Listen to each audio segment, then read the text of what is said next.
we've had in today is regarding becoming a property sourcer, and specifically around what sort of contracts or paperwork you need to make sure you're doing it correctly.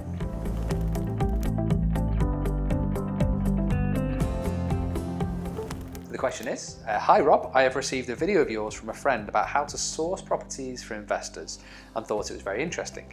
I'm looking to establish my own property sourcing company, and I'll be doing everything you mentioned in terms of registering with the TPO, etc. So that's the Property Ombudsman, so that's great. I need to know, what are the contracts needed for a seller? When I go to negotiate, what contracts do they have to sign? And the contracts will also give me, or choose the contract that will also give me the green light to take builders into the property. Take pictures of the house, etc. And what contracts do I also present to the investor so I get my finder's fee and they don't go behind my back?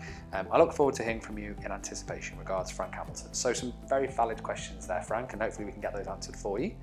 So firstly, with property sourcing, you can do this without contracts if you wanted to. You don't have to sign the contract, or sorry, the seller up to a particular contract that's going to lock them into selling in the deal.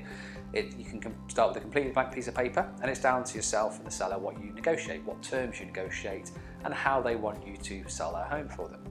However, most property sourcers do use contracts, and that's so that they can have some control over the deal in terms of they will agree the terms with the seller, but then they also need to make sure, as you mentioned in your question, that they get paid, the terms around that deal in terms of what it's sold for, how long it could take to find a buyer if you're not particularly or purposely buying the property yourself. And the contracts that you would typically use as a property sourcer when dealing with a client would either be an option agreement or a fee agreement. Now, we'd recommend that you get a solicitor to create one of these for you so that it's completely above board. You have the right terms and conditions in there. We include one as free as part of our property training course if you were looking to be a property sourcer. If you're not doing the training course, or if you don't have access to one of those contracts, as I said, I recommend speaking to a solicitor. They can draft one properly for you so you can do it correctly and as a proper business. If you do go down the route of choosing a solicitor to create one of those contracts for you, I'd recommend choosing a solicitor that has experience with those contracts. So somebody that already works with property sourcers, somebody that may already have a set template that you can tweak and develop based on your requirements and what you want to negotiate with the seller. That'll save yourself and also solicitor a lot of time, and therefore it's going to cost you a lot less when it comes to actually creating that physical document for you to then use to sign up those properties when you do negotiate those property sales. Likewise, for dealing with the investors, you can have a contract or an agreement with the investor, and we typically use a fee agreement which outlines the terms around the property sourcing.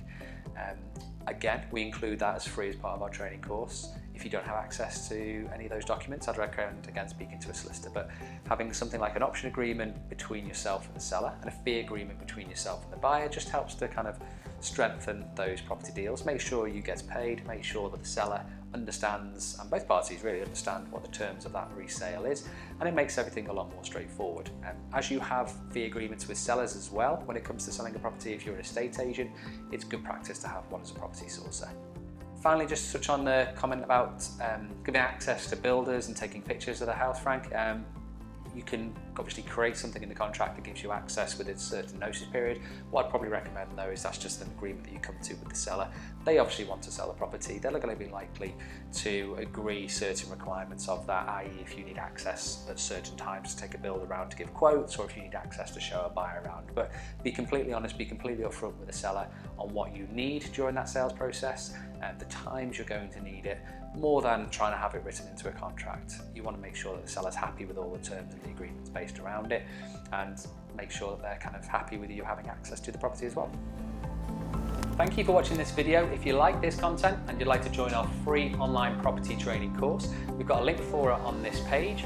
And in there we cover a range of different property strategies to help you get started, either building a long-term property portfolio or creating a cash-flowing property business. We also look at ways to increase your return on investment with any of the property you're maybe considering. And we also have a couple of cheat sheets and downloadable documents in there as well. Simply click on the link to join the free training course today.